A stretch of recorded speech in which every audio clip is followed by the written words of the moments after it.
For any Xbox or PlayStation codes or cheap games on any platform, use the referral link in the description. It'll take you to g2a.com. Use the promo code CHES over there and you'll get yourself 3% cash back. For all No Identity merchandise, hats, hoodies and t-shirts, follow the link in the description down below to the No Identity Fan Fibre website. Hey guys, welcome to episode number 5 of Season 6 here in the Career Mode RTG. In the last episode, I asked you what we should do with the remaining 70 odd million pounds that we have available to spend.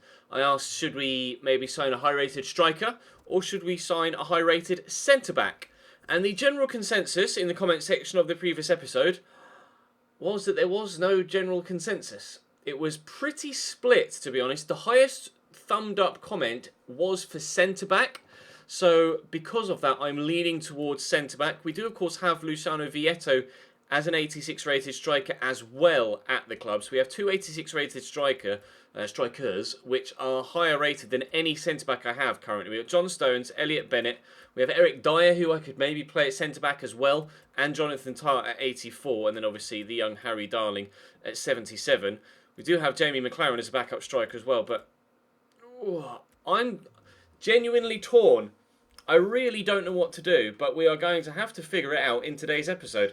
As you can see, we've got a lot of people on the shortlist here. I added Paulo Dybala thanks to your suggestions, but as you can see, he's valued at £78 million, 92 rated, and is on £360,000 a week. I just cannot afford him. I straight up cannot afford Paulo Dybala. So, as such, I'm going to have to not get him. Unless I sell Morata to bring in Dybala. But I don't really want to sell Morata. His contract is expiring, so I could maybe try and pick him up on a cheaper deal. I'll offer them 50 and just see what they say. Reckons I could get him maybe between 47.5 and 62. But I highly doubt that that's a viable transfer. I'll offer for pretty much everybody on this list, to be fair. And we'll see what happens. I'll offer a straight 50 for Lacazette as well.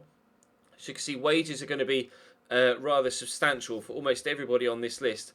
At least with regards to the strikers. When it comes to centre-backs, a number of them aren't actually on that much. Jose Maria Jimenez is. A lot of interest in him. So we might have to offer a decent amount of money to get him out of the club with some competition. But his contract is expiring as well. So they might accept something under budget. I could maybe sign someone that is like 86, 87 rated at centre-back and go for another striker. But I think the whole idea was that we were signing the best possible players that were available in those positions. The best possible centre-back is Raphael Varane. He's at Chelsea. He's 90 rated. And of course, for obvious reasons, we would love to bring him into the club if we possibly can. So I'll try and get that deal done. But there's so many other options. Stefan de Vrij is 88, Laporte is 88. He's only on £54,000 a week as well, Aymeric Laporte. Although he's only got 58 acceleration, but it's not too much of an issue. Mustafi is 88 rated as well. You also got Titi there at Manchester City too. I'm not sure what his wages are, 170. Mustafi is on 230. De Vrij is on 105, so that's manageable. And Marquinhos 200. So there's so many options for the one position that we want to sign, and I don't know who to go for. I don't think I'm going to go for Harry Kane as the striker, just because I don't get on that well with him. But he did do okay for me. He did do okay for me in Euro 2020. Although Marcus Rashford definitely did a better job. So I think I'll stick with Morata. There's so many decisions to be made in today's episode. We will just have to wait and see how it pans out. We've got Huddersfield Town in the Cup, followed by Swansea in the League, and then transfer deadline day? No, and then transfer deadline day. Make sure I get my vowels in the correct order, shall we? 5 emails there, straight away off the bat. Spurs have accepted the 50 million for Sanabria. Wasn't expecting them to accept that immediately. I mean, I'll get this deal not done, but to the point where I can accept or reject it, and then we'll just see what else happens. Chelsea want... Really? You want 99 million for Raphael Varane, do you? Well, let's see if that's going to happen. No, it's definitely not. I don't have £90 million, let alone, even if I did, whether I'd actually pay £90 million. They want 55 for Jose Maria Jimenez. I'll offer them 42. His contract was expiring, wasn't it? Yes, 11 months left on that one.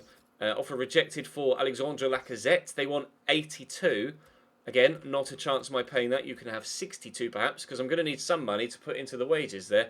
We don't really have anyone else that I'd consider selling on, and they're just not going to sell Paulo Dybala, Chelsea, and I don't blame them. You just wouldn't. If you had a 92 rated striker, you just wouldn't sell him. And Chelsea adopting that stance. They've accepted an offer for Alexandre Lacazette of 62 million. Okay. And that should adjust my budget. That may be deal done. He's the second highest rated striker that I would want to go for. We got Dybala at 92, Kane at 90, who I don't think I'd get on with, and then you're down to the 88 rated Lacazette, I think. I don't think there's anyone else that would be higher. We've got our scouts out looking. Oh God, Rafael Varane is a no. Sanabria is looking like that would be, well, it is done basically, but. Obviously, if we can get Lacazette instead, we'll go for Lacazette. I'm going to start a rotation side here against Huddersfield for obvious reasons, because it's Huddersfield, and we have Swansea in the league coming up. Although, I say rotation side, it's still going to have Vietto and players like Sterling and Mbappe in it, so it's not exactly going to be a weak team by any stretch. Cooper here can go into the team. We'll put Weiss there at right back. I'm basically just going to change everybody around. So I'll be back with you momentarily, and we'll head into this game against Huddersfield Town. Drop the video a like if you enjoy. Subscribe to the channel too to make sure you don't miss out on any further content, of course. And fingers crossed, we can breeze into the next round of the Cup here.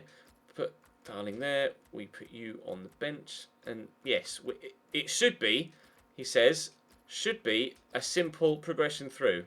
We'll have to wait and see. Nice tackle by Mbappe, chased him down. Sterling's made the run.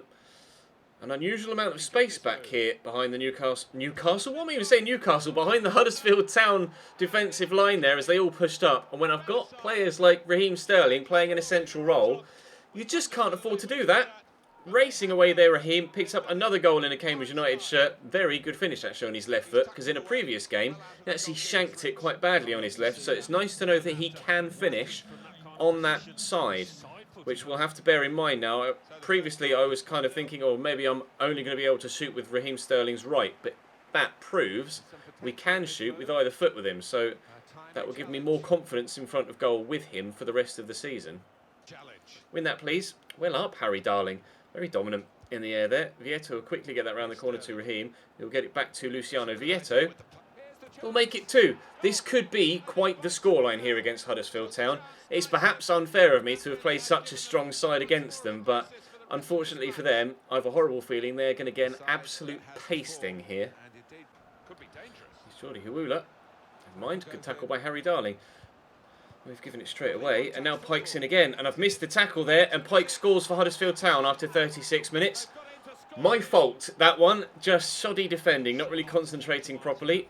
Kind of perhaps getting a little bit complacent with Huddersfield, especially considering it was Pike who smashed one well over the top of the bar earlier. I was quite comfortable to let him shoot there. Turns out I shouldn't have. They've pulled one back, but hopefully we can go up the other end and extend our lead back to 2 goals again, but I will have to avoid getting complacent here, and perhaps that's a lesson we can learn early on in the season to avoid that sort of issue throughout the year, because we will come up, there we go, we will come up against sides, especially in the bottom half of the Premier League, that just aren't anywhere near good enough to cope with the strength and power that our squad has. And it took me just 3 minutes to go up the other end and score again. Luciano Vietto on a hat-trick now, having gotten 2 in this first half. We'll see if we can get him a 3rd before the end. Jonathan Tah with a tackle, but Pauravits runs away with it. Oh, well, that was expertly diverted, wasn't it? If that was intentional, that's absolutely brilliant. And Pike with another shot on target. If he meant to do that, that was brilliant. If he didn't, then it was extremely lucky. But he ended up on the end of the chance as well, so maybe it was intentional, who knows. Pike, apparently the man of the game for Huddersfield so far, although they are still 3-1 down. I am close to taking Vietto off and bringing Jamie McLaren on, to be completely honest. Oh, that's going to drop to Berry. Defending of death from Huddersfield there. How has he missed it? Like, seriously, how has he missed it? It's right there. He's just That's a FIFA goal, I'm afraid. That's a FIFA goal. It's 4-1 now to Cambridge United. I am going to take... In fact, no, let's take Sterling off. Actually, no, let's put Sterling at left mid. Let's put Vieto at cam, and let's bring Jamie McLaren on up top. There we go. That's what we're going to do. Decision made. 35 minutes to go, 4-1. It's Vieto. Dropped the shoulder on the defender, and he's broken past him. Jamie McLaren making the run. We've played him in while he's onside. Jamie McLaren, is he going to again come off the bench and score a goal? Yes, he is. The man is a machine, a goal-scoring machine. Someone tweeted me the other day, and to be honest, I didn't Google and double-check to ensure whether he was correct or not, but he tweeted me and said that Jamie McLaren won the A-League Golden Boot this season. And to be fair, I know he had been scoring a fair few goals during the year, because someone showed me a couple of games where he scored hat-tricks. So Jamie McLaren, apparently, is just a deadly goal scorer on FIFA and in real life. Brilliant. 5-1 Cambridge. Here's a chance to attack. A wobble through by Periodically. Oliver, 5-2. Huddersfield, dead and buried, but they're not quite as buried, not buried quite so deep as they were previously. Get the phrase out of my face properly. Cambridge 5, Huddersfield 2. This is going to be quite a long episode with all these highlights and transfer action as well. Well up, Harry. That was a very good header. Sterling round the corner there to Vieto. Dyer. Go across here to Mbappe. Jamie McLaren looking to make the run in behind. And to be fair, he's got... What? He nearly got away. And now he has. And I'll get it across there looking for Vieto. No, I want Vieto. Oh, I wanted to get Vieto a hat-trick. Oh, it's still dropped to him. No, it hasn't. Yes, it has. Go on, Luciano. Run around everybody and get yourself a hat-trick, please. Go on, son. Keep going. Bang. Bottom corner. Oh, good save by Coleman. I was desperate to try and get him a hat-trick there. It's going to be a 5-2 victory here for us. And we are quite comfortably and safely through to the next round of the Cup. In fact, it may still be 6. I could set Vieto through again. Luciano Vieto, 4-6. There we go. He has a hat-trick. Cambridge 6, Huddersfield Town 2. Into the next round of the Football League Cup we go. It was always going to be that one-sided with the strength of team that I put out against the Championship side. And to be fair, we've seen results of that size for Championship sides against high-flying Premier League sides before anyway. So those of you that were thinking about, oh, it's too easy in the comment section, that's still definitely a realistic result. So I'm shushing you before you even get the chance to shout at me. Because I know there'll be some people this season that will tell me that it's too easy because we have such a good squad. But we have such a good squad, so some games will be easy. That's just the way things are when your squad is... I think someone totaled it up, actually, in the comment section. They said, the average rating of my team is 87.5. The average rating is 87.5. Jonathan Cooper wants to talk about wages. Contract accepted by Lacazette, so we could accept that one. Or we could get Sanabria, which I don't think I'll do.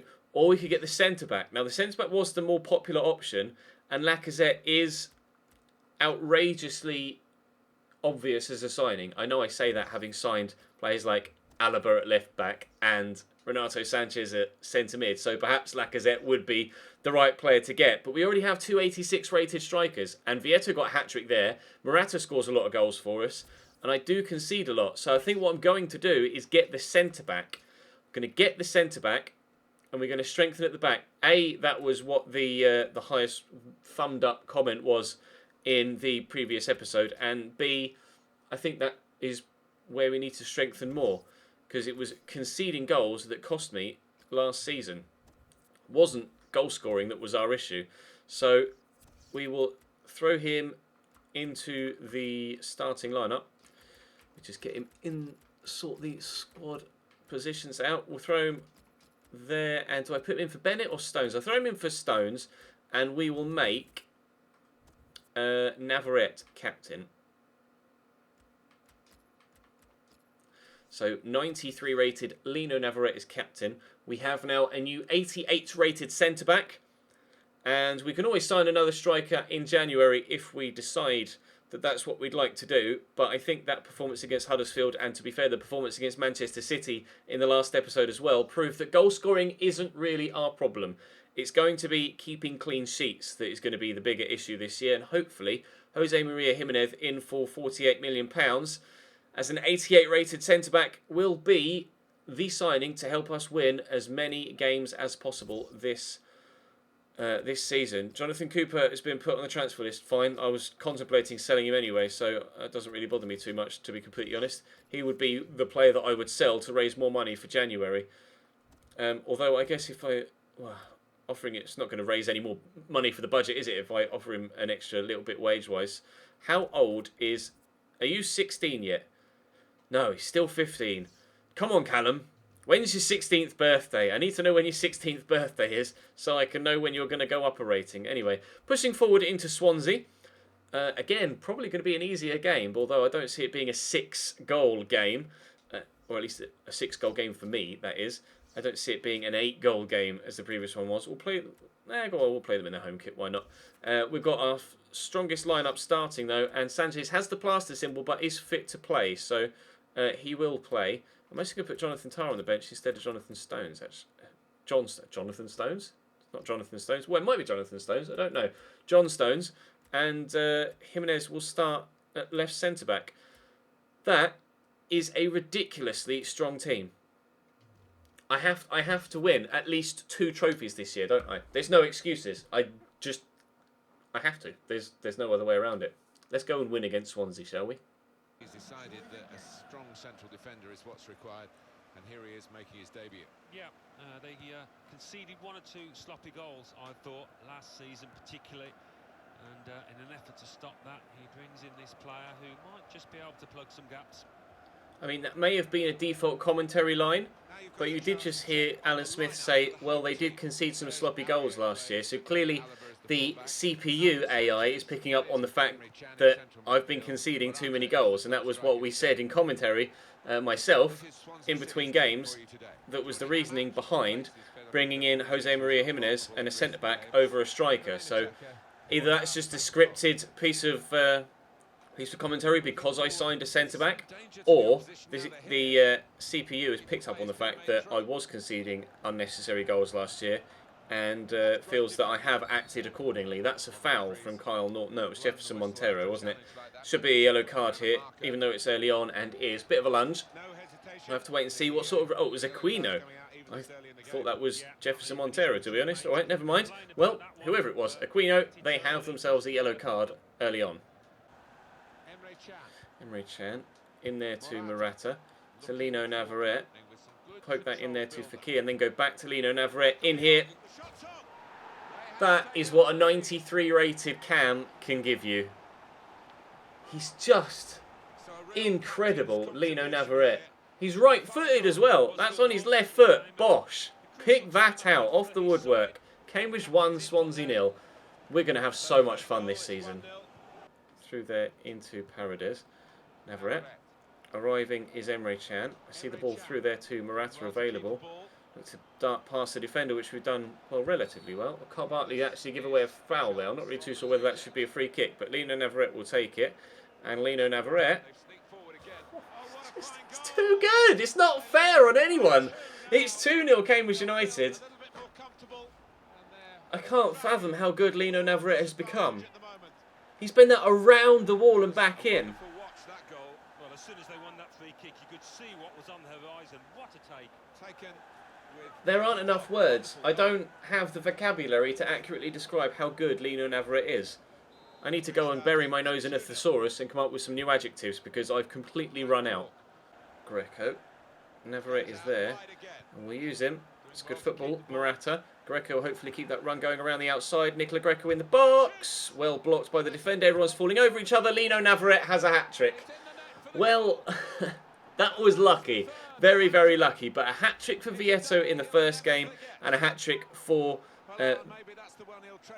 I've been so lucky with some of these goals we've been gifted from defensive mistakes from the CPU. But Navarrete swept that home well. A hat-trick for him, 3 goals for us. We are on for a very comfortable victory here. Gumus. Forwarded to Borja Bastone, but Nabil Fekir with the tackle. Morata will lay that back there for Navarrete and will play through Morata again, who's onside here. Alvaro Morata in for 4. Got Aquino with me, but Morata's going to bury that. It's Cambridge 4, Swansea 0. We beat City by 4 goals to 0. We're going to beat Swansea by, well, at least 4 goals to 0, because what is it? The 78th minute. There's still a little bit of time. Although equally they could score themselves. If Huddersfield can score 2 against me, then Swansea can definitely score. Bastone into Leroy Fer. Strike. Absolute hit.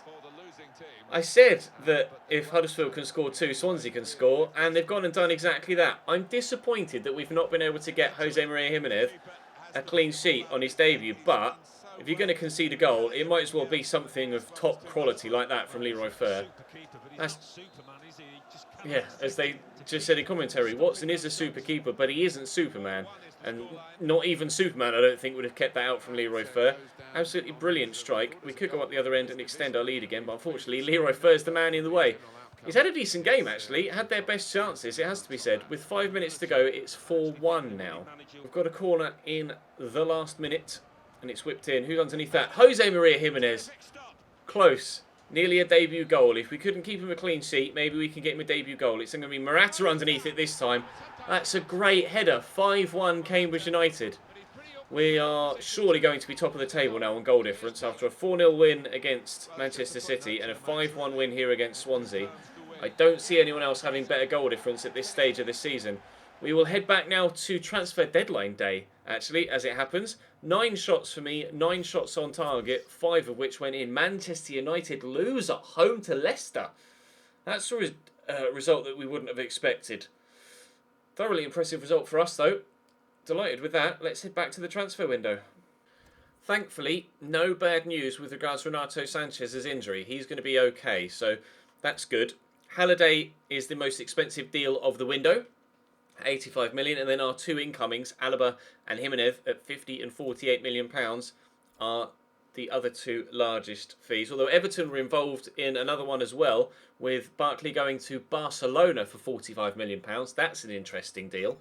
We'll have a look and see what happens with regards to the rest of this window, and then we'll go through the the list on the left hand side and see who's done what in this window, because I think a number of teams have done quite well in this window. You can see Leeds United in the Premier League now. They've been promoted up from the Championship. That's going to be interesting. Of course, that's the team that I'm doing my Football Manager series on at the minute. Ryder's gone from Udinese to PSG. Suk-hyun Jun has gone, was that Malaga to Porto? I can't quite remember. We've got an email here, and it's a transfer offer for John Stones.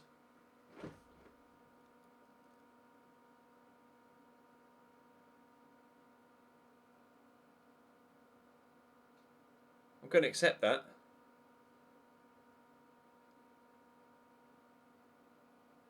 I'm going to accept that. John Stones is going to leave us. We've effectively upgraded from John Stones to Jose Maria Jimenez for £2 million. That was a ludicrously large offer for a player of only 85 rated ability. I couldn't really turn that down, could I? Well, we will have some money to spend when the January transfer window comes around then. That's an unexpected departure. That's completely blindsided me. In the space of 2 hours on deadline day, in the space of about 10 seconds in real life, we've made a massive outgoing departure. And Man United have accepted an offer of 69 million for Lacazette, but I don't know whether they'll have time to get that through. Right then, Premier League. Who's done what? You can see the biggest transfers are still there. John Stones to Atleti is now the 4th biggest transfer, with Ross Barkley being now the 5th of 45 million. But Arsenal have brought in John Guidetti, Moses Simon and Martin de Roon. Aston Villa Loftus-Cheek from me, and let go Adama Traore. We have spent 140 million and made 184.5. Good window for us. Chelsea brought in Pereira Zielinski, interesting, and Hughes, and sold Patrick Bamford.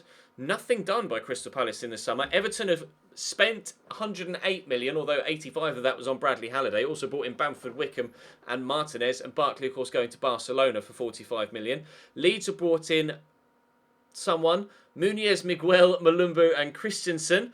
Leicester have brought in Lozano and Van Bergen, and Makanev has left on a free. Liverpool have signed Calamand, Vasily, Maya and Rodriguez, with Emre Can coming to me on a free. City have signed Jozviak, Marai Silva and Gert, with Sterling coming to me on a free. Man United have signed a centre-back in College Zizek, Nothing outgoing from Manchester United, so clearly, so far at least, with 1 hour to go, that Lacazette deal hasn't gone through. Zedos to Middlesbrough and Martin de Roon out, as we saw to Arsenal. Newcastle spending big. Adama, Mane, Toledo and Torre. Wickham out. That was £28 million spent by Southampton. Davinson Sanchez from me and Wilson. Not sure which Wilson that is. Nothing done by Tottenham. Stoke City signed Salazar, Franco and Nadir Chifchi, which is interesting. Idrissi, Adnan and Rotaru in at Sunderland. Nothing done by Swansea. Albion have brought in Hubert and Pereira, and West Ham have brought in Chervi, Padelli, Sandoval and Kayal, who I think is a defender, Turkish defender. I might be wrong. Feel free to correct me in the comment section if I am. But did that Lacazette deal go through? I'm not sure. Please tell me you're 16 now. He's not. He's still 15. Hopefully he'll turn 16 before the January transfer window so that I can sell Cooper and we'll have even more money to spend in January, and then we will buy a striker. So we will get the chance to buy a high-rated striker and a high-rated defender. We've already done the high-rated defender, and the striker will come in January. Murphy growing well, Hall growing well, both of which will probably be involved a decent amount towards the latter end of the season. But right now, we sit pretty at the top of the table, although 4 teams have all won every single game, but we've scored 12 in 3 and conceded just the 1. 1 goal only conceded by Liverpool and Leicester City there, and only 2 by Chelsea, and they've scored 7. Our goal-scoring prowess, very, very good so far. Not sure how long it will last, mind, but hopefully it'll last for quite a while. Could we go unbeaten all season? Can we do an Invincibles? We'll have to wait and see. Drop the video a like if you enjoy. Subscribe to the channel too if you haven't already, and I'll see you next time.